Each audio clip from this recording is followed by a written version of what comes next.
Educación al Día, espacio alternativo y pluralista del equipo sindical de educadores demócratas de Antioquia. Dirección General, Omar Arango Jiménez. Somos comunicación, lucha y servicio. Llegó Serviteca Express al parqueadero de Viva La Ceja. Servicio técnico profesional en mecánica rápida para carros y motos, escáner, alineación, balanceo, suspensión, cambio de aceite, revisión preventiva y todos los servicios para tu vehículo. WhatsApp 333-222-2317. Serviteca Express en Centro Comercial Viva La Ceja. Hoy en Congreso y Sociedad hablamos con la senadora Clara López Obregón sobre la iniciativa de la Asamblea Nacional Constituyente presentada por el presidente de la República, Gustavo Petro, los principales cambios propuestos por el Gobierno Nacional y las conclusiones del conversatorio Reforma Constitucional Vía Constituyente organizado por el Centro de Investigaciones y Altos Estudios Legislativos CAEL. Amables televidentes, bienvenidos a Congreso y Sociedad, programa institucional de la Secretaría General del Senado de la República. Hoy nos acompaña la senadora Clara López. Senadora, bienvenida a Congreso y Sociedad. Muchísimas gracias por la invitación, Sebastián. No, senadora, para nosotros es un gusto. Senadora, ¿por qué proponer una constituyente justo ahora? Bueno, yo pienso que el presidente debe estar muy enterado de este bloqueo institucional que se está presentando en el Congreso de la República. Hay una especie como de operación tortuga, de dilación, con impedimentos, con constancias, para evitar que se discutan las reformas. Y ya tenemos el anuncio del Centro Democrático de que van a participar en las discusiones, van a inundarnos de proposiciones, pero se van a salir al momento de votar. Entonces, ese bloqueo institucional frente a la demanda acuciante de la ciudadanía, la gente ya se le olvidó que venimos de dos explosiones sociales, el 2019, el 2021, y con el intermedio de una pandemia que hizo estragos sociales, especialmente en las familias más vulnerables. Entonces, el paso lento de las reformas es dramático porque estamos hablando de llevarle dignidad en la vejez con un estipendio básico a todos los adultos mayores del país. Para eso se necesita la reforma. Estamos hablando de que mire, de los 1.100 municipios de Colombia, 952, ¿sí? El 85-90% no tienen oferta privada de salud. Y la que había pública, gracias a la Ley 100, se desmejoró muchísimo y se quebraron más de 600 puestos de salud. Entonces estamos hablando que la mitad de los municipios de Colombia ni siquiera tienen acceso a la salud.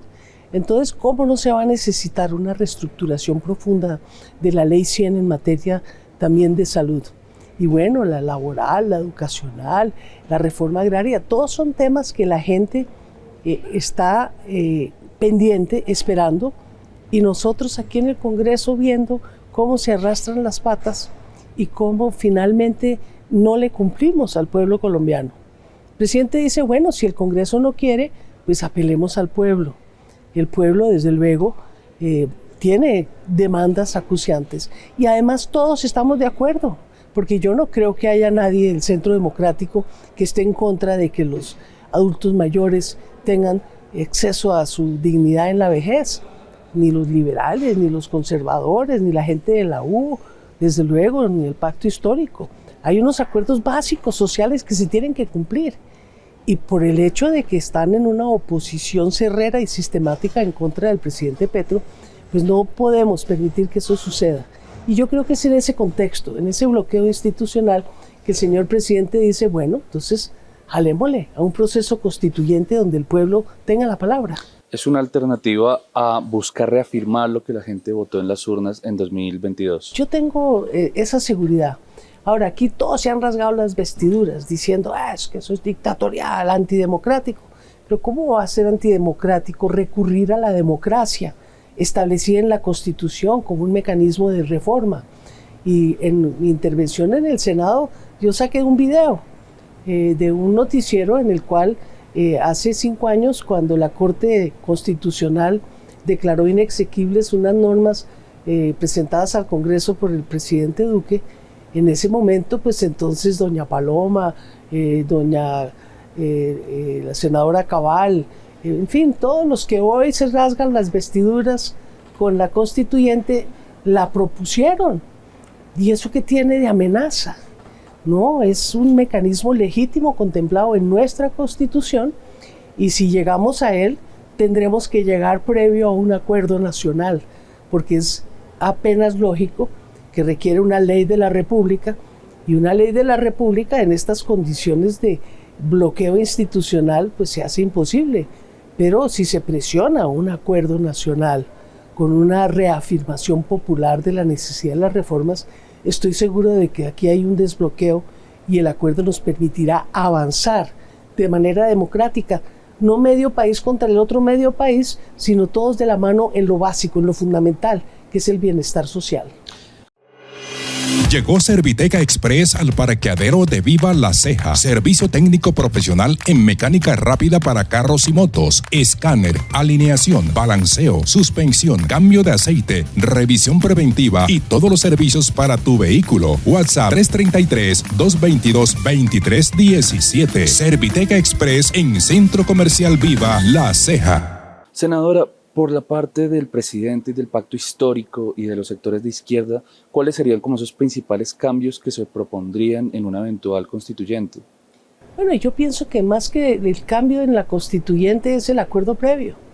Y eso no pueden ser las propuestas solamente de uno. Es claro, una conversación. Un gran acuerdo nacional. Pero para mí el gran acuerdo nacional pasa por eliminar como compromiso de todas las fuerzas políticas y sociales de este país la violencia como mecanismo para hacer política.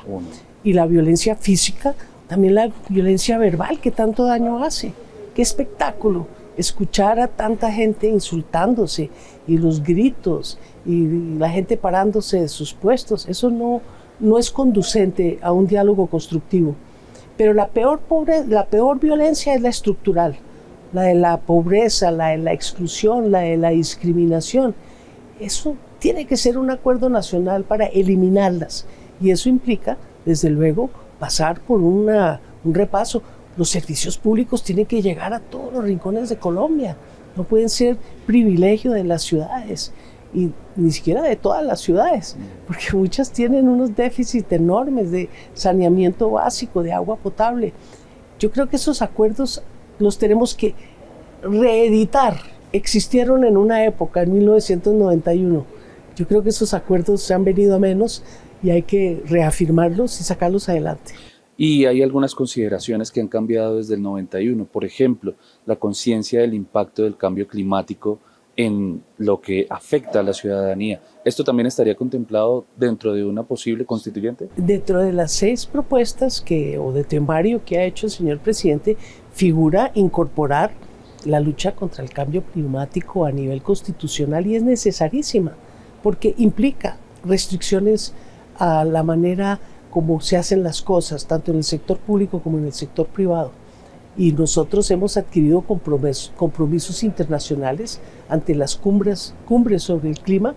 Una de ellas se va a realizar en Cali este año, y para cumplir esos compromisos, elevar la lucha contra el cambio climático, la adaptación y demás a un rango constitucional me parece muy prudente, porque ese es el tema estratégico y crucial de nuestra era. Lo repitió el Papa Francisco ayer o antier en un libro entrevista que le acaban de publicar en Italia. Los 2 temas para él de este tiempo son el tema de la guerra y la paz y el diálogo para evitar la guerra. Y lo segundo, para evitarla y para acabarla. Y el segundo, desde luego, la amenaza vivencial que se vive en el planeta por el cambio climático. Hay otro de los puntos que se propuso y fue modificar el sistema judicial. Actualmente la ciudadanía está agotada con el tema de la delincuencia, no solamente la inseguridad, sino que la percepción de inseguridad principalmente es la que ha crecido. ¿Cómo combatir eso y cómo lograr que las personas que cometen delitos paguen por esos delitos? Bueno, eso sí es el drama de nuestro tiempo. Los fiscales nos repiten que hay una impunidad del 96% y todas las reformas a la justicia se caen. Es fundamental. Y yo creo que tenemos que dedicar más recursos a la represión del delito, pero también tenemos que solventar la crisis social. Van de la mano. Usted no puede tener seguridad a punta de represión y cárcel y golpes y agresión, pero tampoco solamente con las reformas sociales. Pero no tenemos ni una ni otra. Necesitamos caminar de la mano en esos dos espacios, porque los jóvenes de Colombia necesitan una salida. No puede ser que no puedan ni estudiar ni trabajar y que entonces lo único que le presta de servicio el Estado es el bolillo. No, nuestras fuerzas de policía también requieren ese respaldo del Estado, que ellos entren cuando ya está el delincuente que no quiere allanarse a la vida social, pero que no sea el instrumento de represión de la juventud. Tenemos que trabajar en ambas y yo creo que en este proceso constituyente ese va a ser un tema central, porque así es como se acaba con la violencia. Brindar oportunidades para los más desfavorecidos. Senadora, otro punto importante era mejorar la implementación del acuerdo de paz y modificar la normativa de drogas. ¿Cómo se modificaría? ¿Cómo sería efectiva esa lucha contra las drogas? Bueno, el señor presidente de la República lo dijo desde Naciones Unidas. Le ha traído una gran escucha por parte de los líderes de todos los países. La guerra contra las drogas, como la estaban llevando, fracasó. Entonces, él plantea, hay dos extremos débiles en la cadena de valor del narcotráfico: el campesino y el consumidor. Ellos no son los culpables, ellos son las consecuencias de una criminalidad que un día está dedicado a la droga, otro día está dedicado a la minería ilegal o a la tala de bosques. Entonces aquí lo que tenemos es que enfrentar, como dijimos hace un momento, el tema judicial y el tema social de la mano y preservar la represión del Estado para desarticular lo que hoy en día ya son redes internacionales de criminalidad. Son transnacionales, eso no lo puede ser incluso Colombia sola. Tenemos que hacerlo desde un punto de integración latinoamericana y en consonancia con todo el mundo. Pero eso implica que en Naciones Unidas se tiene que llevar el tema. No lo han resuelto y no han querido resolverlo, a pesar de que importantes expresidentes, incluido el expresidente Juan Manuel Santos, han estado en una campaña para cambiar esos tratados internacionales que ya fracasaron. Y desde luego en Colombia nosotros estamos en un proceso muy importante, lo dijo el señor ministro de la Defensa en el fallido debate de moción de censura.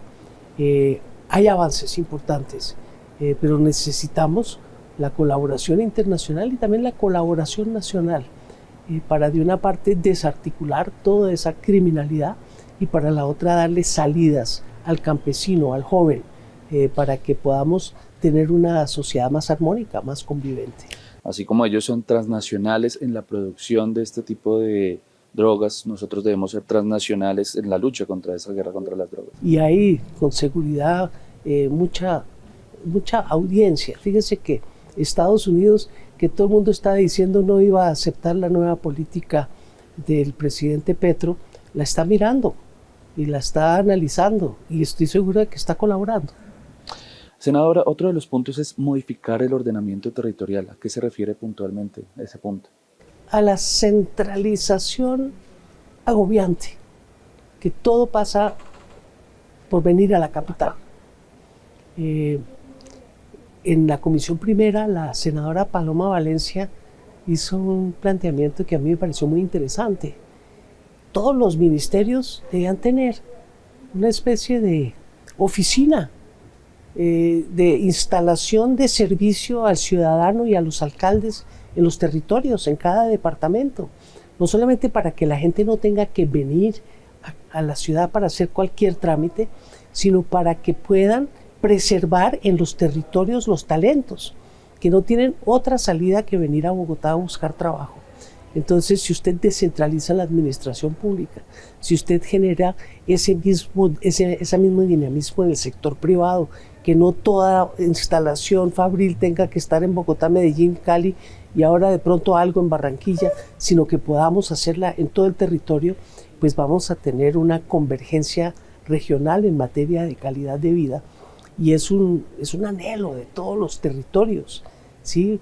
La autonomía para tomar sus propias decisiones. Yo creo que en eso hay un grande consenso en el país, pero tenemos que pasar de la teoría a la práctica, porque lo que pasó desde 1991 fue todo lo contrario. En una reforma constitucional en el gobierno del expresidente Álvaro Uribe se recentralizaron las transferencias, el sistema general de participaciones, que en ese momento ya llegaba al 40% de los ingresos corrientes de la nación que se repartían entre todos los municipios y departamentos del país, y confirmada esa reforma que inicialmente era temporal, que se volvió permanente en el gobierno del expresidente Andrés Pastrana, pues hoy tenemos solo el 20% de los ingresos corrientes de la nación fluyendo hacia los municipios. Creo que en eso hay que avanzar, pero hay que avanzar integralmente, no es solo mandar la plata, porque igual que en la nación hay problemas de corrupción, ya sabemos el problema que hay de la cooptación de muchas alcaldías e incluso gobernaciones por parte de grupos armados ilegales. Entonces hay que hacer las cosas bien hechas, pero hay que hacerlas. El país no resiste tanta centralización. Necesitamos más eficiencia en los territorios. Senadora, teniendo en cuenta las elecciones regionales del 2023, ¿cómo están las fuerzas de izquierda, cómo convergen para asumir una eventual asamblea constituyente? Bueno, nosotros no estamos pensando solamente en elecciones y en Senado y alcaldías, presidencia y constituyentes. Estamos pensando que la izquierda tiene que organizarse orgánicamente, porque cada vez que nos unimos avanzamos y cuando nos dispersamos retrocedemos. Y es una fuerza muy importante en la sociedad. Una sociedad pluralista necesita, al igual que tiene una derecha organizada, necesita una izquierda organizada. Y nosotros, todos los sectores que hacemos vida en el pacto histórico, estamos en esa intencionalidad de buscar conjuntamente una organización unitaria de carácter progresista que pueda reunir a todos los distintos sectores, que nos unimos y nos dividimos con una regularidad pasmosa. Ahora estamos en modo unidad y creo que esa es una buena noticia, porque una organización partidaria de izquierda democrática con los liderazgos que todos conocen y con el programa que no es para un gobierno como el de Gustavo Petro, que ha avanzado tanto, sino un programa de largo alcance que requerirá toda una generación, pues no podemos ser inferiores y seguir dispersos. Necesitamos esa organización unitaria para empujar ese proceso. Esa cohesión. Llegó Serviteca Express al parqueadero de Viva La Ceja. Servicio técnico profesional en mecánica rápida para carros y motos, escáner, alineación, balanceo, suspensión, cambio de aceite, revisión preventiva y todos los servicios para tu vehículo. WhatsApp 333-222-2317. Serviteca Express en Centro Comercial Viva La Ceja. Senadora, hay muchos ciudadanos que se preocupan porque la polarización se siente cada vez más aguda y dicen que justamente en este momento una propuesta de constituyente pues no la ven conveniente por eso. ¿Usted considera todo lo contrario, que justamente la constituyente es para abrir el diálogo de todos los sectores? Claro, es para cimbronear, es para decirle a la gente, oiga, no podemos seguir así, estamos como en un juego de niños, esto parece la patria boba, lo que necesitamos es una deliberación pública coherente, inteligente de cara al país, sobre la problemática del país. Y desde luego que la iniciativa constituyente tiene que fomentar y facilitar ese diálogo. Fíjese usted, se necesita un acuerdo nacional para ir a una constituyente.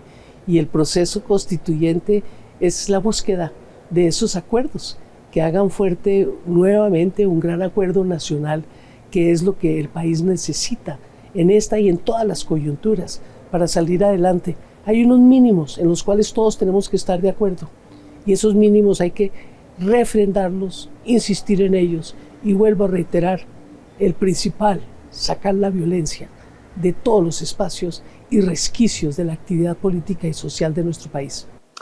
Senadora, esta mañana Germán Vargas Lleras dijo textualmente, y cito, el presidente Petro quiere copiar la constitución de Maduro. ¿Qué opina acerca de esas declaraciones? Pues yo no conozco que Maduro tenga una constitución propia. Conozco mucho la constitución de 1999 que se hizo en la época de Hugo Rafael Chávez.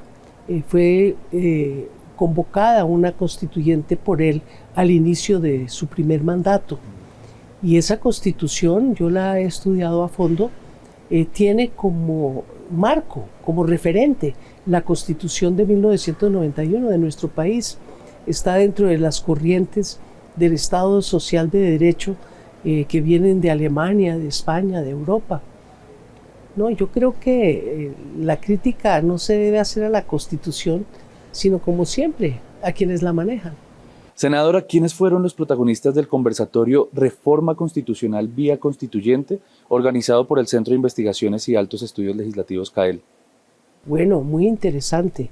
Estuvo el el ex magistrado, expresidente de la Corte Constitucional, Sierra Porto, coordinando nuestra conversación con Humberto de la Calle, María José Pizarro, el constitucionalista Raizal, que es Humberto de la Calle, y el expresidente de la Corte dieron una visión profundamente jurídica de la temática, y María José y yo hicimos la referencia política jurídica. No se puede apartar lo uno de lo otro.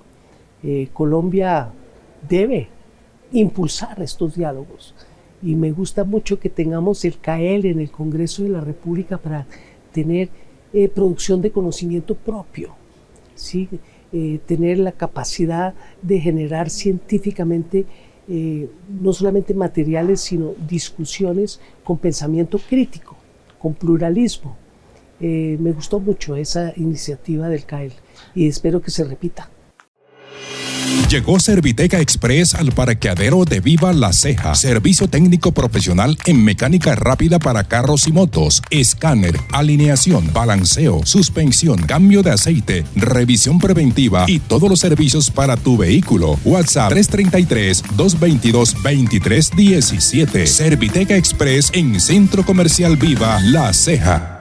Bueno, senadora, pues muchísimas gracias por su presencia aquí en Congreso y Sociedad. Creo que clarifica mucho de los mitos y también de las acciones que se quieren hacer puntualmente con la Asamblea Constituyente propuesta por el presidente Petro. ¿Qué mensaje le daría usted a los ciudadanos, por último, muy corto, acerca de este tema? Que no hay que temerle ni a la democracia ni a la deliberación pública. Dije en el Senado y lo repito aquí, el ateísmo religioso comienza con dudar de Dios. El ateísmo republicano con dudar del pueblo. Aquí no hay ninguna amenaza. Aquí lo que hay es una profunda concepción democrática para sacar adelante el Estado social de derecho que nos hace falta en Colombia. Senadora, de nuevo, muchas gracias por su presencia en Congreso y Sociedad. A usted, Sebastián, muchas gracias. Llegó Serviteca Express al parqueadero de Viva La Ceja. Servicio técnico profesional en mecánica rápida para carros y motos, escáner, alineación, balanceo, suspensión, cambio de aceite, revisión preventiva y todos los servicios para tu vehículo. WhatsApp 333-222-2317. Serviteca Express en Centro Comercial Viva La Ceja.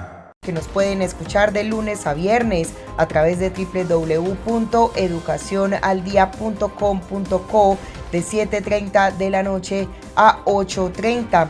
También pueden sintonizarnos a través de nuestro canal de YouTube. Feliz noche para todos. Educación al Día, espacio alternativo y pluralista del equipo sindical de educadores demócratas de Antioquia. Dirección General, Omar Arango Jiménez. Escúchelo de lunes a viernes a partir de las 7:30 de la noche en Somos Comunicación, Lucha y Servicio.